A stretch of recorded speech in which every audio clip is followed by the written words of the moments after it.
Nos encontramos con los filósofos Víctor Rafael Martín Fiorino y Raúl Puello Arrieta. Acaba de realizarse en la Universidad de Cartagena un evento de suma importancia que justamente ubica o contextualiza un poco a la filosofía en debates y en temas de actualidad. El profesor Víctor Rafael Martín Fiorino es docente de la Universidad de Zulia, docente de tiempo completo. Es doctor en filosofía de la Universidad de Lovaina en Bélgica y tiene un postdoctorado en ética de la Universidad de Nápoles en Italia. Además de eso, es profesor honoris causa de la Universidad Alonso de Ojeda en Venezuela. Por su parte, el profesor Raúl Puello es docente de tiempo completo de la Universidad de Cartagena, filósofo de la Universidad de Cartagena y magíster en filosofía de la Universidad de Zulia. Vamos a conversar sobre temas un poco sencillos para nuestros amigos televidentes.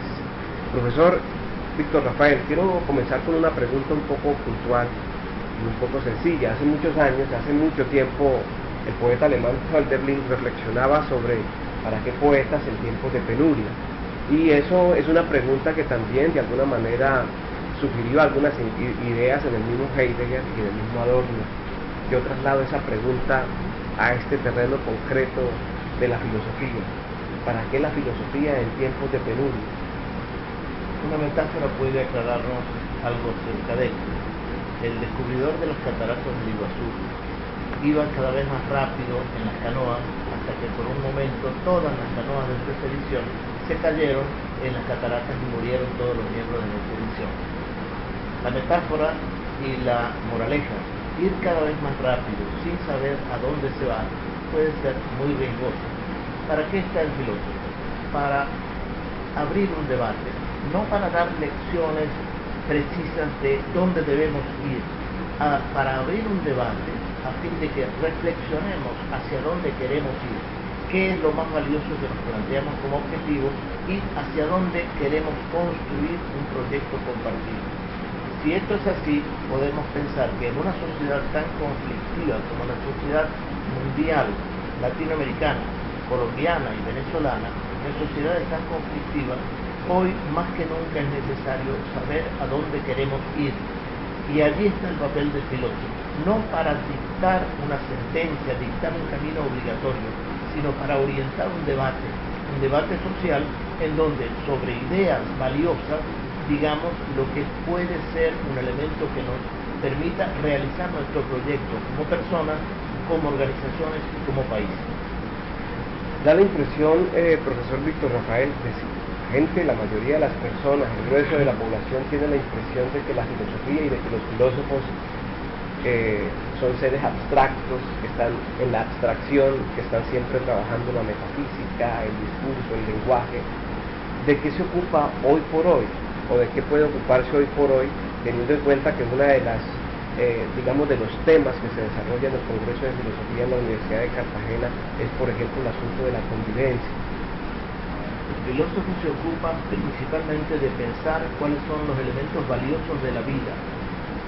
Hubo un tiempo en que parecía la imagen del filósofo asociada a lo extravagante, la imagen de vestir extravagantemente o de llevar su manera de ser de modo extravagante.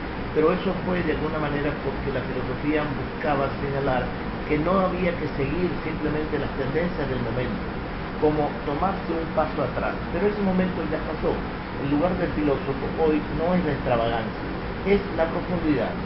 Trabajar con todos los sectores de la sociedad, universitario, económico, político, cultural, educativo, para encontrar un nivel mayor de profundidad en el cual reflexionemos hacia dónde queremos ir, cuál es el bien que queremos lograr con nuestra actividad y consecuentemente cuál es el lenguaje que debemos cultivar para alcanzar ese bien, cuál es el tipo de relación que debemos cultivar entre los distintos sectores sociales, cuál es el tipo de transparencia que debemos tener hacia los ciudadanos, cuál es el tipo de competencias y de capacidades que queremos desarrollar, pensando que cuando hablamos de competencias no hablamos de competir, de ser competitivos en el terreno económico, hablamos de capacidades.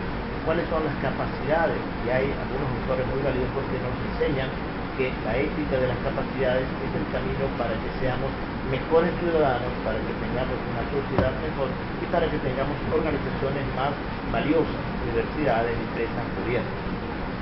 Una de tus preocupaciones, Raúl, en el Congreso es una categoría que parece ser ajena a la filosofía, parece ser ajena. Porque uno siempre está pensando en la filosofía, vuelvo y repito, desde el discurso, desde la retórica, desde la ética, desde la moral. ¿Por qué pensar ahora, por ejemplo, el asunto de la confianza desde la filosofía? Bueno, para responder a eso, o intentar responder a eso, quiero partir de una manera de comprender la filosofía, porque no hay una sola manera de comprender la filosofía, hay podemos decir maneras alternativas de acuerdo a visiones que se han presentado. Yo quisiera utilizar una analogía. El filósofo puede operar de modo análogo a como trabaja el fontanero.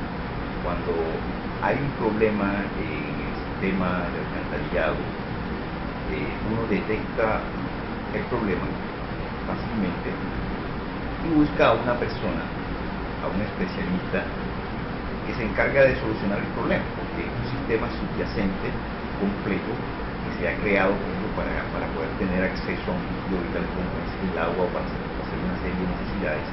Pero cuando se trata del filósofo y uno se pregunta por su pertinencia o por su utilidad, el sentido es completamente diferente. Para mí, el filósofo es una especie de fontanero en la medida en que se ocupa de un sistema de ideas completos que se construyen, no necesariamente de modo consciente, se integran, ¿sí? En ciertos momentos no contribuyen a resolver los problemas, y como estamos tan imbuidos por esa idea y por ese sistema de conceptos, por lo general para nosotros son tan obvios que no nos percatamos de ese tipo de problemas. Ahí entra a jugar el filósofo, la filósofa y la filosofía, que es un papel vital, que es el caso de la convivencia, por ejemplo, que es algo en lo cual nosotros estamos vivir con, ¿cierto? Eso es Víctor en su conferencia inaugural, pero no reflexionamos, lo damos por sentado. Igual ocurre con la noción de confianza, es algo que nosotros suponemos, por supuesto para nosotros estamos tan imbuidos en modalidades de confianza que no somos conscientes de ello, pero nuestra supervivencia depende de los tipos de confianza y en quién depositamos la confianza. En ese sentido, me parece que para la filosofía no hay temas vedados, y que la filosofía es una disciplina crítica que se apoya en tradiciones, pero siempre está dialogando críticamente con la tradición, algo que a veces puede resultar chocante cuando se trata de lo obvio, del sentido común o de lo normal.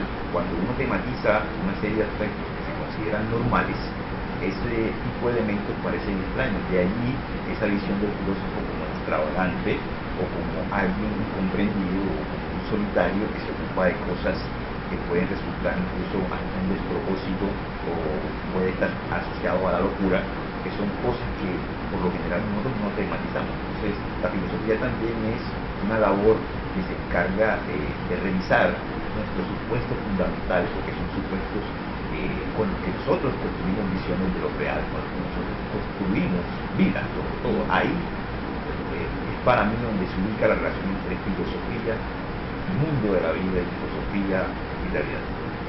Profesor Víctor Rafael, a propósito de estas anotaciones del profesor Raúl Cuello, la confianza, la convivencia no serían categorías utópicas, teniendo en cuenta que cada día se profundiza más este asunto, por ejemplo, de las derechas, de la derecha, no solamente en América Latina, sino también incluso en Europa.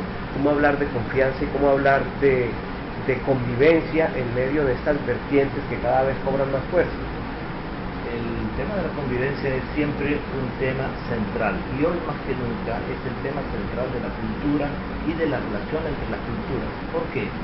Si no logramos construir relaciones de convivencia sobre bases sólidas, no puede haber futuro, no habrá futuro, porque terminaremos enfrentándonos y tal vez eliminándonos todos contra todos. ¿Por qué aparece el tema de la convivencia y dentro de él también el tema de la confianza? Primero, porque todos estamos en situaciones sociales donde la convivencia está marcada por un fuerte déficit. Por ejemplo, las listas que en Venezuela aparecen de víctimas de la criminalidad están encabezadas por un indicador llamado sociológico que dice es el resultado de un déficit de convivencia, por ejemplo la muerte, los asesinatos. Lo mismo podríamos pensar que los sistemas económicos injustos, donde hay pobreza y miseria, son el resultado de un déficit de convivencia. La intolerancia cultural, la intolerancia hacia las personas de otras culturas, ideologías o religiones, es también un déficit de convivencia. Nuestro proyecto de estudio de convivencia y nuestra idea de la convivencia parte de bases reales, no es una cuestión utópica, no es una idea utópica, es decir, no tenemos que pensar que la convivencia es una especie de cielo donde todos estemos abrazándonos unos a otros. Es una cuestión muy terrenal donde tenemos que convivir con personas que están al lado nuestro, pero que piensan diferente, sienten diferente o opinan diferente. Tenemos que convivir entre naciones que comparten límites, por ejemplo en América Latina, que tienen regímenes de izquierda o de derecha, pero que tienen pueblos hermanados, más allá de los regímenes políticos. Tenemos que convivir entre fe religiosa, por ejemplo, islámica, cristiana o de cualquier otra naturaleza, que tienen visiones religiosas diferentes, pero que tienen seguidores, que son personas humanas que deben ser respetados y que nunca deben ser considerados enemigos. Esto significa que ubicamos el tema de la convivencia, que fue motivo central de unas valiosísimas reflexiones durante el congreso que se realizó, ubicamos el tema de la convivencia en un sentido muy real, no utópico, y a su vez muy de nuestro tiempo, no de un tiempo futuro, ni tampoco de un tiempo pasado. No queremos ser nostálgicos de la convivencia como si dijéramos el buen salvaje era más feliz que el hombre actual. Ni queremos ser utópicos de la convivencia diciendo el hombre del futuro será más feliz. Queremos ser trabajadores hoy para construir convivencia hoy. Y la principal herramienta de construir convivencia es la confianza, porque la confianza es la que me permite asociarme con el que piensa diferente, siente diferente, cree diferente, para respetarnos y tener un proyecto compartido. Es posible creer, y una de las preguntas que le hacía yo precisamente ayer a Raúl era el asunto de la confianza, teniendo en cuenta que el lugar o el objeto en donde uno ponía la confianza ha ido variando con el paso del tiempo. Uno antes, en la época de nuestros padres, en los orígenes de la humanidad, toda la confianza como que residía en la persona mayor, ¿no? En el anciano, en el oráculo, en el báculo, y después la confianza se centra en la iglesia y posteriormente la confianza en la enciclopedia, en la razón, y hoy por hoy está más que demostrado que la confianza se centra sobre todo y ante todo en los medios de comunicación. ¿Cómo creer, Raúl? ¿Cómo tener confianza en los medios de comunicación o cómo generar confianza a partir del discurso y a partir del lenguaje televisivo, si es un lenguaje que está plagado, por ejemplo, de ambigüedad y que está plagado de un discurso absolutamente tendencioso y de alguna manera limitado a una parte de la realidad? ¿Cómo generar confianza y cómo construir confianza a partir de esa realidad que tenemos? Bueno, la idea es, en términos generales, la siguiente. En diferentes épocas se ha depositado confianza en diferentes instituciones porque las instituciones han cambiado en términos de la relación entre confianza y sociedad o confianza y gobierno.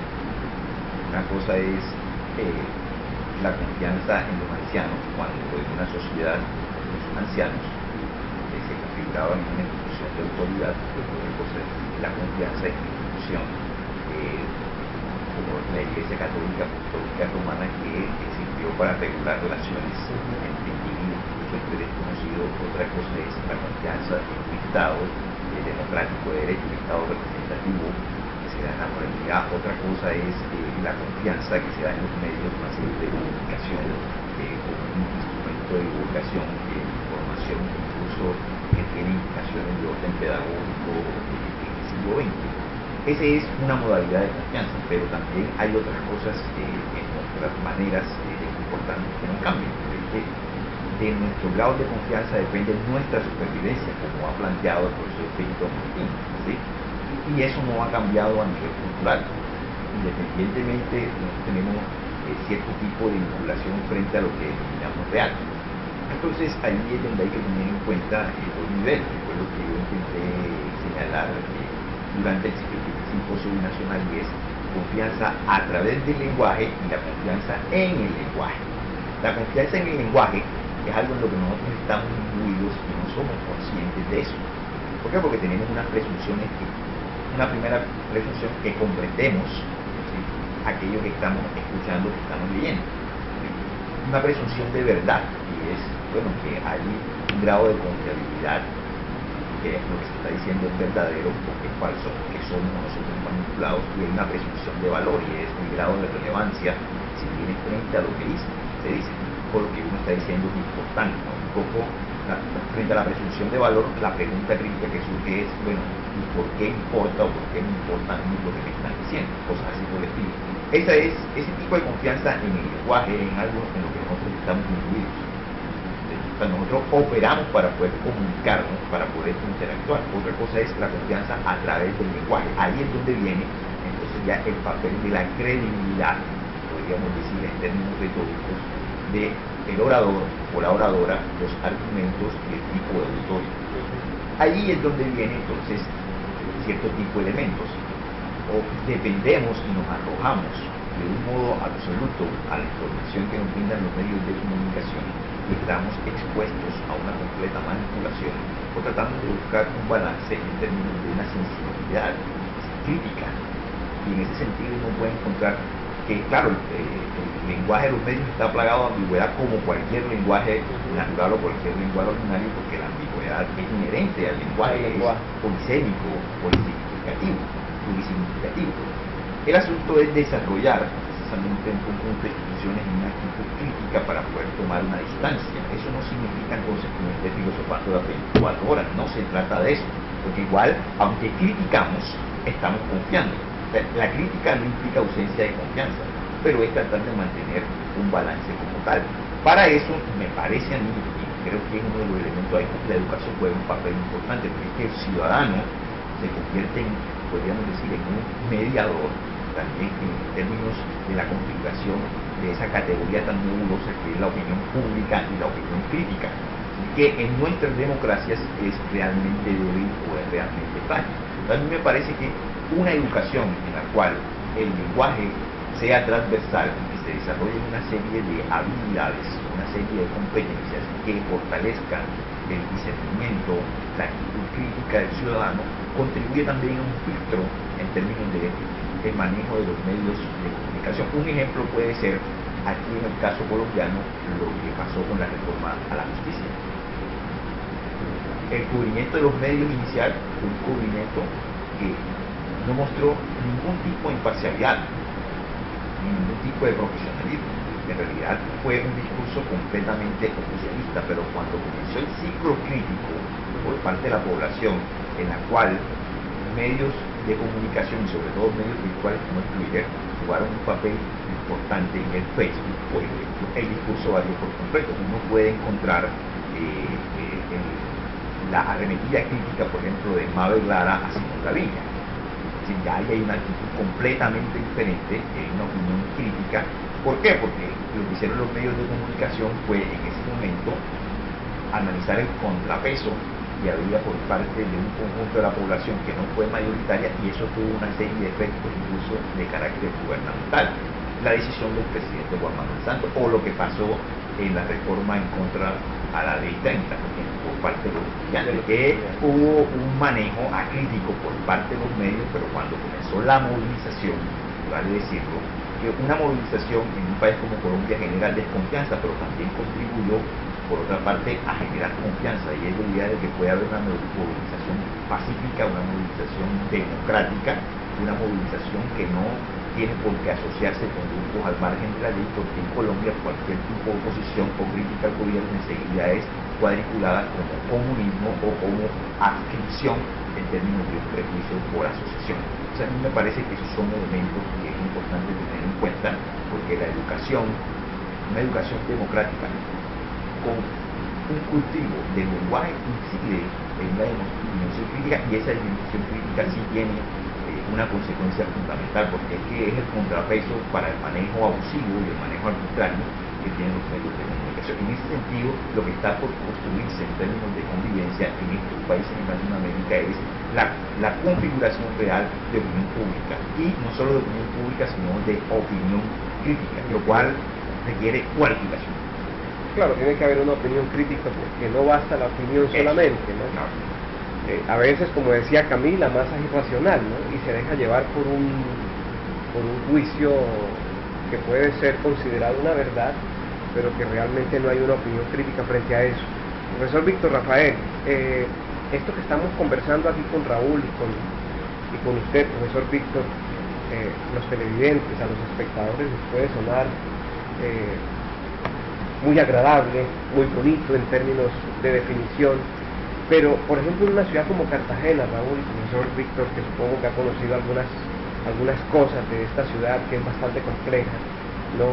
Por todo y por todo, ¿cómo hablar de confianza, profesor Víctor, y hablar de convivencia cuando los sistemas económicos son tan agresivos, por ejemplo, para el grueso de la población cartagenera, cuando hay tanta desigualdad, cuando hay tanta pobreza, cuando hay tanta injusticia, cuando incluso hay violencia y agresión simbólica por el mismo hecho de la desigualdad social?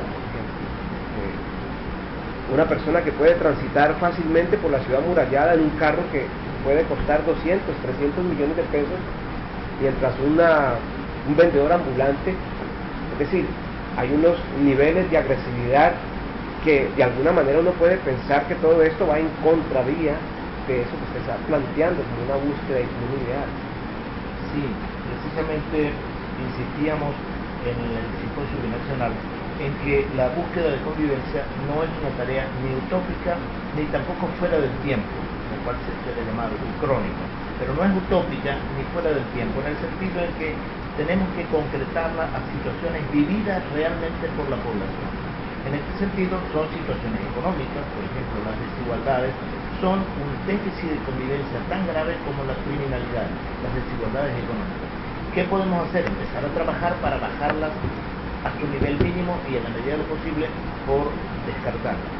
Las intolerancias sociales, el desprecio por el diferente o el considerar al diferente como enemigo son tan propias de un déficit de convivencia como la criminalidad, son tan agresivas como la criminalidad, y hay que desmontar las intolerancias y reconocernos en el otro como personas tan dignas como cada uno de nosotros.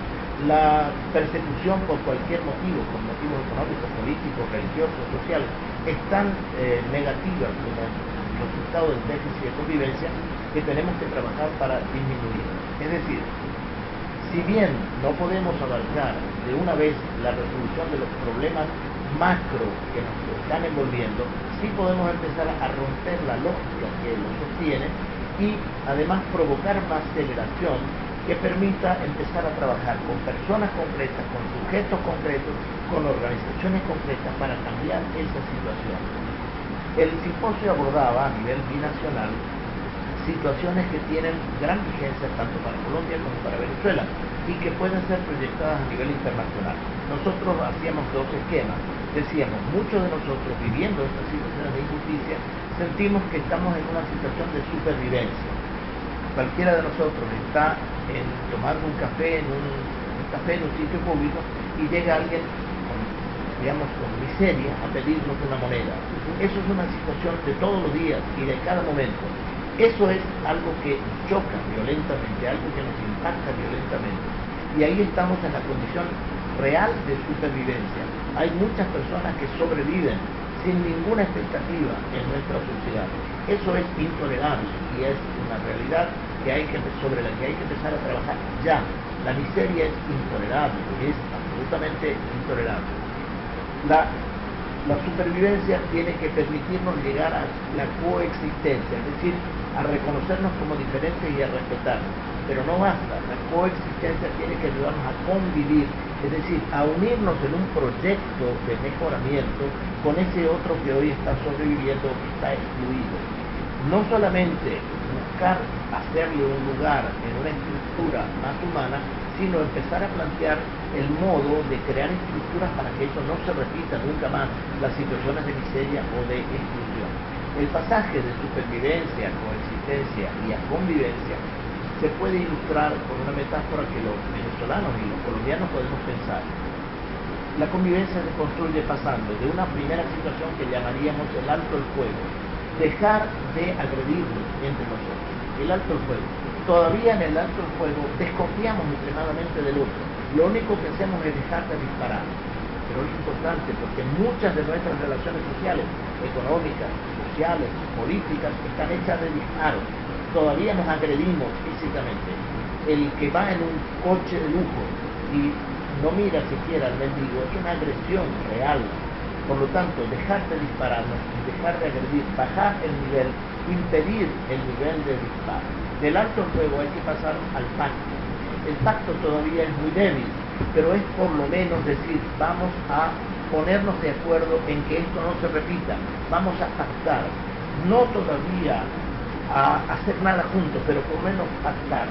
En el pacto hay un primer nivel de confianza, en el alto al fuego hay ninguna confianza, en el pacto hay un primer nivel de confianza.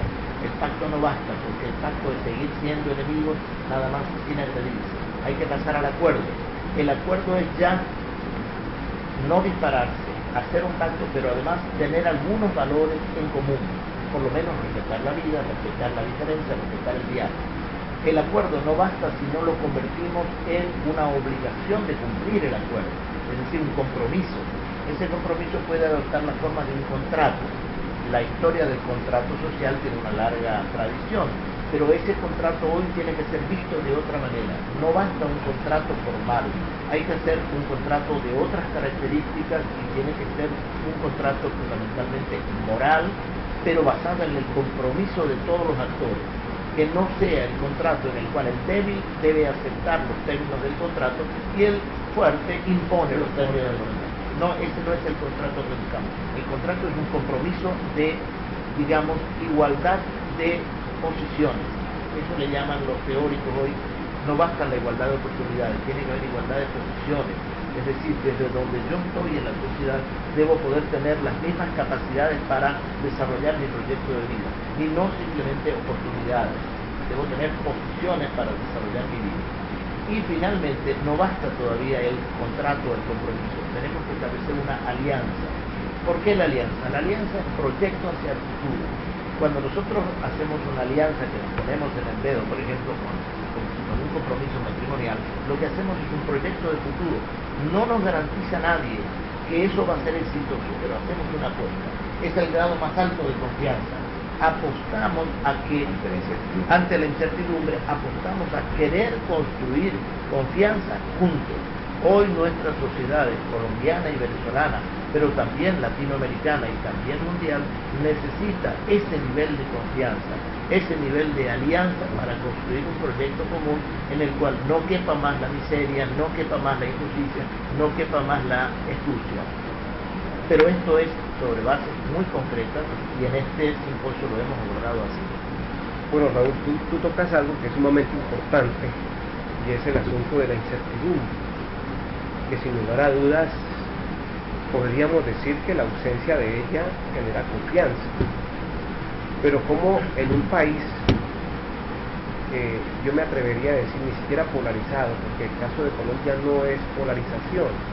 Se supone que la polarización sería un término equilibrado o un término medio, pero sabemos que no hay polarización, sino más bien que estamos tirados hacia una punta de la balanza, donde hay desconfianza total, por ejemplo, donde, como tú decías, cuando hay la presencia o la aparición de un pensamiento distinto al mío, eso para mí de una vez significa peligro y significa enemigo a la vista, que es lo que suele pasar en los discursos, por lo menos que se presentan en Facebook o en Twitter, que la gente no soporta cierta posición.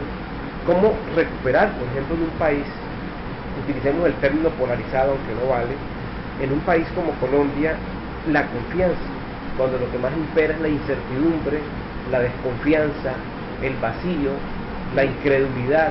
¿Cómo recuperar eso? Pero no solamente desde nosotros como seres humanos, sino también en las instituciones mismas, en el gobierno. Bueno, voy a afirmar algo que puede resultar inicialmente paradójico, y es nuestros sistemas educativos y la sociedad como tal no nos ha preparado para enfrentarnos a la incertidumbre. No hay ausencia absoluta de incertidumbre. La incertidumbre está presente todo el tiempo, como decía Aristóteles, en el campo de la praxis, donde estamos en el ámbito de lo contingente, aquello que puede ser o no puede ser. Hay múltiples posibilidades, no hay una garantía, no encontramos un fundamento.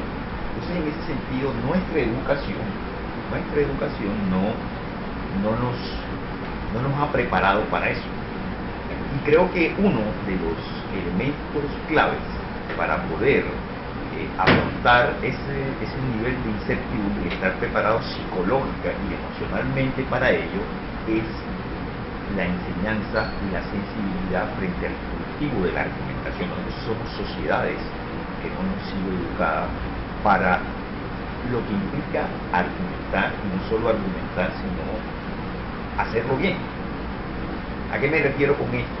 Uno de los elementos de la argumentación es poder acostumbrarnos a la contradicción, acostumbrarnos al conflicto, al problema, como señalaba el profesor Vladimir Urueta, uno de los profesores de la universidad que estuvo aportando en el simposio. No es el conflicto va a estar presente porque nosotros manifestamos múltiples diferencias. El asunto es cómo resolvemos los conflictos.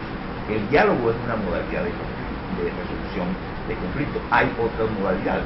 Entonces, esa presencia de incompatibilidad, esa presencia de contradicción, que el otro no esté de acuerdo con uno y que uno tenga la capacidad de respetar esa diferencia y poder mostrarle al otro y persuadirlo a que acepte lo que uno está planteando, o por lo menos percatarse que lo que uno intenta o la tesis que uno plantea no ha sido aceptada, y que sin embargo eso no le moleste o no lo altere, sino aprender a tener un gusto sin que eso se convierta en una cultura de una competencia, podríamos decir, discursiva o argumental, podría generar una visión de cooperación, me parece a mí. Cuando uno aprende a reconocer la diferencia, ya por ahí uno puede identificar un primer nivel de respeto por el otro. Usted le hizo una pregunta al profesor Víctor sobre la ciudad de Cartagena. Yo quiero ilustrar eso. ¿Sí? Fíjense ustedes que nosotros tenemos un instituto aquí de patrimonio y cultura, el IPCC, se denomina, para ilustrar al profesor Víctor, que proviene de otro país. El IPCC tradicionalmente ha estado al servicio de un tipo de visión de cultura, que no es una cultura dialógica o una cultura de inclusión. De hecho, es una visión de cultura como un folclore orientada a el turismo. Se han presentado intentos de variar eso, que han sido frágiles, pero ahí hay ganancia. Entonces, institutos de cultura, la relación misma de la universidad, la Universidad de Cartagena, necesita establecer alianzas reales y concretas con el distrito, con la gobernación. ¿Para qué? Para que haya una relación real entre universidad y sociedad. Y el espacio de la academia, el espacio educativo, es un espacio que requiere esta cultura de la argumentación, y es algo que es ausente. Eso es algo que uno puede identificar entre profesores mismos, entre administrativos, aquí en el gobierno, en diferentes instancias, en la rama judicial, en la rama legislativa, en donde uno puede detectar fallas sistemáticas a la hora de argumentar. Cuando uno presenta una crítica, por ejemplo, la crítica es asumida en términos de lo que en la tradición filosófica se conoce como el ad hominem, que es un ataque, una descalificación personal, cuando no se detiene la persona a percatarse que puede estar el cuestionamiento en los argumentos. Entonces hay un salto. Las personas no están acostumbradas a asumir la crítica como una crítica a su discurso, a su tesis, sino que en el momento en que se critican sus tesis o sus opiniones, se genera un efecto psicológico de transferencia, en el cual entonces se ataca a la persona y se está atacando su proyecto de vida, y el peligro de la descalificación es una sanción social denominada ridículo. Entonces las personas le temen mucho al ridículo, y ese temor latente se puede convertir en una forma de violencia cuando, al tratar de escapar al ridículo, términos del discurso, lo que se hace es asumir posiciones donde las personas se blindan y al blindarse no hay interacción, al blindarse no hay un contacto y entonces siempre estamos en una confianza absoluta en nuestros puntos de vista, una confianza en sí, pero no hay un puente que permita una conexión en la confianza en el otro, sobre todo en la confianza en desconocido. Eso es un poco el caso. Uno puede encontrar ejemplos donde se ha intentado y ha tenido éxito en el caso colombiano. Yo emulo mucho lo que intentó hacer Antanas Mocus con formación filosófica en Bogotá, que si bien ha tenido sus cortocircuitos, se han presentado políticas educativas y se le ha aportado lo que intentó hacer el alcalde Sergio Fajardo. Son personas que provienen de la academia y que sí ha tenido eco y que muestra que en Colombia sí se puede. Lo que hay que es reorientar los procesos y necesitamos una ciudadanía activa. O sea, una ciudadanía no educada es una ciudadanía que asume pasivamente aquello que se propone y en realidad termina por omisión siendo responsable de la imposición. Profesor Víctor, a propósito de lo que comenta el profesor Raúl, citando al profesor Vladimir en su charla, su conferencia magistral sobre la libertad negativa, y en términos de convivencia, que es básicamente en lo que se centró este simposio binacional, lenguaje y convivencia, ¿hasta dónde llega el otro? ¿Hasta dónde podemos configurar o permitir la presencia o la aparición del otro, teniendo en cuenta lo que plantea el profesor Vladimir acerca de la libertad negativa? Porque yo puedo reconocer al otro, ¿verdad? Uno antes usaba el término tolerancia, que me parece que es un término que definitivamente hay que recogerlo, porque yo no tengo por qué tolerar, yo tengo que reconocer, ¿verdad? Pero también la pregunta es, y a propósito de la libertad negativa, es hasta dónde llega el otro, o hasta dónde puedo dejar que el otro se configure en términos de convivencia. Así es. El simposio efectivamente abordó varios aspectos que tienen la cualidad, capacidad de identificar al otro en la relación con sí mismo en varios niveles. Primero, el otro muchas veces es visto como el diferente que puede servir a mis planes, es decir, lo convierto en un objeto para aprovecharlo para un plan económico. Ese otro puede ser manipulado, ese otro puede ser transformado en trabajador indocumentado, ese otro puede ser conformado como inmigrante. No se trata de eso. El otro no es un útil, es una persona, siempre debe ser reconocido como persona. Segundo, a veces el otro es visto desde los niveles de intolerancia, que efectivamente es un concepto que no debe reemplazar al del reconocimiento. El otro es visto como enemigo. Igualmente ese concepto hay que trascenderlo. Y tercero, todavía el otro muchas veces es visto como curiosidad y es presentado a nivel folclórico o es presentado a nivel como exótico simplemente por razones económicas. Nuestra propuesta de convivencia avanza al reconocimiento del otro como nuestro hermano en la construcción de un proyecto común de vida, mucho más allá de cualquiera de estas objetivaciones para manipularlo. Y eso requiere de un discurso que genere confianza. Y esto a su vez requiere de una visión fundada en personas concretas. Volviendo a la pregunta que antes me hacía, para mí en esta presencia en Cartagena es las personas con las que he interactuado en esta visita, las personas con las que puedo tener un proyecto común de transformación de la realidad colombiana, cartagenera y venezolana, y las personas con las que he interactuado en estos días. No son para mí las relaciones a veces positivas y otras veces negativas que he podido observar en relación con las diferencias de posiciones de las personas. Son las personas con las que he venido interactuando. Y por eso quiero rescatar también dos elementos. El primero de ellos, ayer nos hablaba el profesor Raúl, de los vértigos que se pueden introducir. Un vértigo es la pérdida de referencia.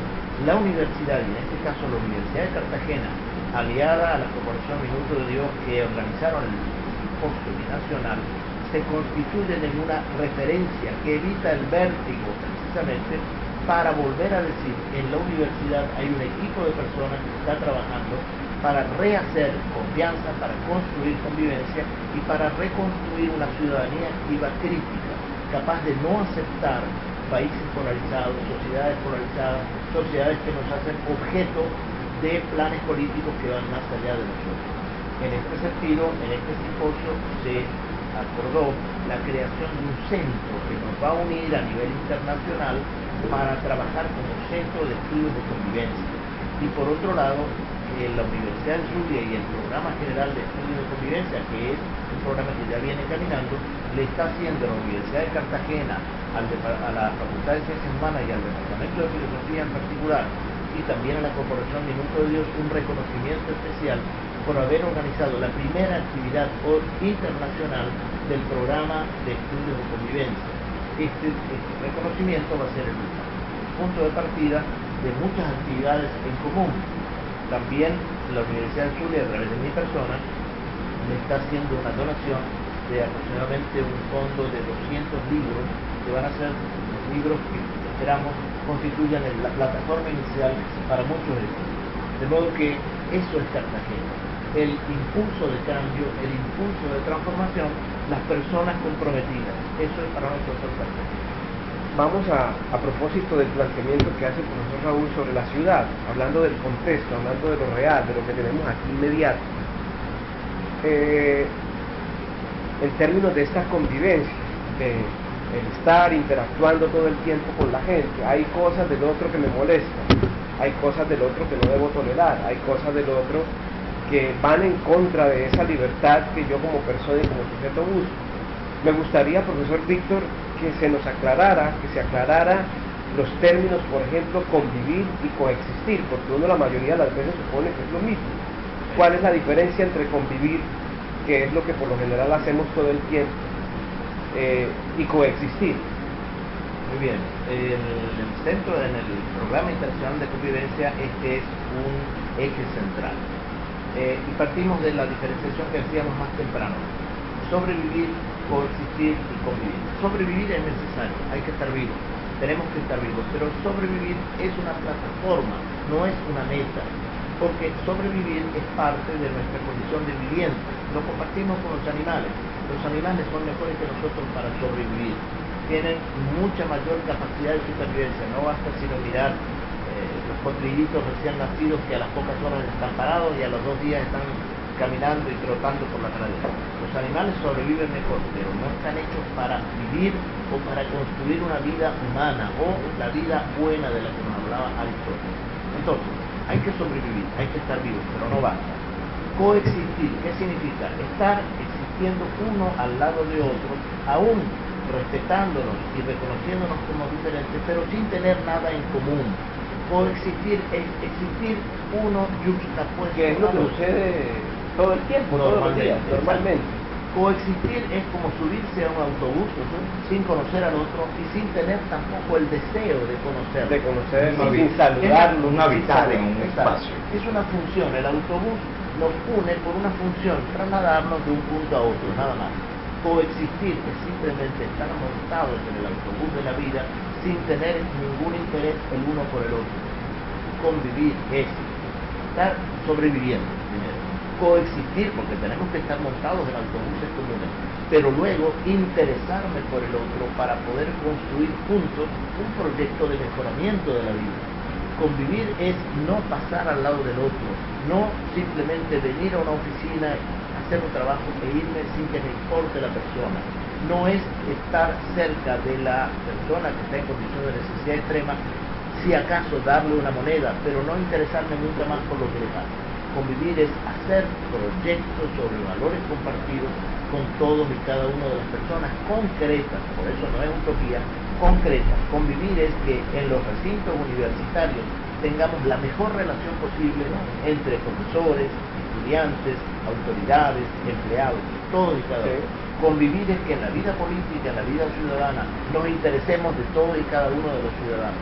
Convivir es que en la empresa tenemos que trabajar entre empleados, obreros, dirigentes, con un ambiente de interés y de apoyo y de solidaridad. Convivir es que en el plano de la ciudad, en el plano de la cultura, nos interesemos con nosotros. Claro, y esa es una pregunta que ya dos preguntas breves, muy puntuales. Raúl, la pedagogía en la Universidad de Cartagena concretamente, y esto es una entrevista para el Espejo Negro, ¿no? ¿Se convive o se coexiste? Desde mi punto de vista, se sobrevive, más bien. En realidad, requerimos en la Universidad de Cartagena un mayor impulso, porque el diagnóstico que hago es que todavía no está muy claro cuál es el proyecto que tiene la universidad, más allá de la configuración de un proyecto educativo institucional como carta de navegación formal. Requerimos una visión un poco más sustancial y esa reflexión de orden pedagógica, independientemente de los diplomados, independientemente de maestrías o doctorados en educación, independientemente de que tenemos una facultad de ciencias sociales y educación, y yo quiero insistir en ese aspecto, requerimos pensar y repensar y repensar todo en la educación en nuestro contexto. En ese sentido, a mí me parece que uno de los elementos claves a lo que invita a la reflexión, que necesitamos construir confianza en torno a ello, para que pueda haber convivencia, no solo coexistencia, es repensar categorías como la inteligencia, el conocimiento, repensar la idea de excelencia y sobre todo un elemento fundamental que me parece que el cual ahora es la universidad, tal que es el significado de la academia, de una academia para la vida, no una academia para formar solo profesionales que ingresen al mercado laboral, sino que necesitamos formar, moldear personas y ciudadanos. Un poco lo que se señalaba en el simposio, tenemos que cultivar la humanidad. En ese sentido, la reflexión pedagógica no es solo una labor de los pedagogos, sino que es una reflexión transversal de toda persona que se dedica a la docencia, que se dedica a la docencia no como un mero trabajo para recibir un sueldo, sino también como una forma de vida y como un elemento de vocación. Eso es lo que permite hacer el diagnóstico de los grados de desconfianza que hay en diferentes niveles que nos llevan a sobrevivir y precariamente a coexistir. Nosotros incluso en la universidad requerimos coexistencia, el nivel de la coexistencia para la confianza. Profesor Víctor, tres momentos ya para terminar, tres momentos y tres situaciones totalmente aisladas una de la otra. El rey de España le dice a Hugo Chávez, ¿por qué no te callas? Héctor Abad Faciolince le dice a Álvaro Uribe, ¿por qué no te callas? Y Álvaro Uribe le dice a Chávez que sea varón. Explíquenos esas tres instancias, esos tres momentos, en los términos de la convivencia. En los términos de la convivencia tenemos que dejar atrás las relaciones que en el pasado había entre los grandes países colonialistas y las colonias. Es decir, tenemos que pensar que los discursos no siguen siendo asimétricos. Es decir, donde hay un discurso establecido de la cultura principalmente europea y hay un discurso subalterno que es el de los países antiguamente colonias. Hoy todo discurso es atendible y todo discurso debe ser escuchado, aun cuando no nos guste, porque es fácil convivir entre los que son iguales a mí. Pero la verdadera convivencia es convivir entre los que son iguales, pero sobre todo con los que son diferentes. Y el que es diferente tiene derecho a expresarse aún en términos que me disgusten o que yo considero que pueden ser relativamente ofensivos, siempre y cuando se salven mínimas condiciones de no agresión, de no violencia y de no, persecución. Respetado eso, debemos escuchar todo discurso y no necesitamos que nadie se calle.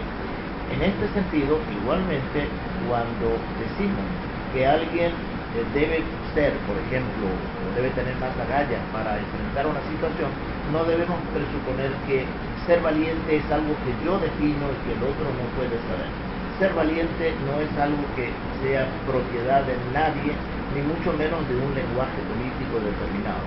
Es la sociedad la que le da el contenido al valor, y el valor muchas veces no tiene que ver con la estridencia. Hay algunos modelos para analizar los intercambios sociales, que dicen que cuando más estridente es el lenguaje, menos consistente es. Por lo tanto, ser valioso y ser valiente no es tener el discurso que más grita o que más impulsa, es el asumir los riesgos de una manera profunda y asumirlos de una manera consistente para provocar transformación.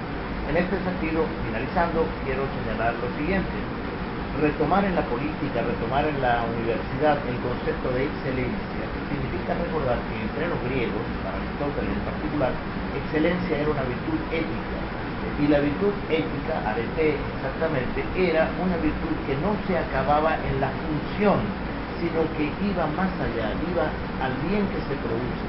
La función de la universidad, producir profesionales, como bien lo indicaba Raúl, no es suficiente con producir profesionales, sino buenos ciudadanos y buenas personas, ciudadanos responsables y buenas personas. La función de la universidad no es su arete, su excelencia, es contribuir a la vida. Por lo tanto, necesitamos una universidad que no esté marcada solamente por cuántos profesionales egresan, sino por qué transformaciones le da a Cartagena, a la región en donde está Cartagena, a Colombia y a América Latina. Esa es la virtud. Y de la política necesitamos una política que no se mida por el grado de control que tenga sobre la población o sobre las sociedades, sino por el grado de calidad de vida y de vida de calidad, que ambos conceptos son diferentes. Calidad de vida es atender a las necesidades básicas de la población, pero vida de calidad es posibilitar que cada ciudadano y cada persona pueda tener un proyecto de vida donde se realice como persona, y eso le está negado a la persona que pide limosna o que está en condición de miseria. Eso le está negado a la persona que trabaja y es mal remunerada, o le está negado a una persona que es víctima de intolerancia o de persecución. Por lo tanto, excelencia en la universidad, que es atender al bien que va a producir; excelencia en la política, que es atender al crecimiento humano y no al crecimiento del poder de las naciones. Bueno, muchas gracias entonces a los profesores Víctor Rafael Martín. Un placer tenerlo en Colombia, profesor, primero en la Universidad de Cartagena, haber gozado y disfrutado de su conocimiento y de su sabiduría.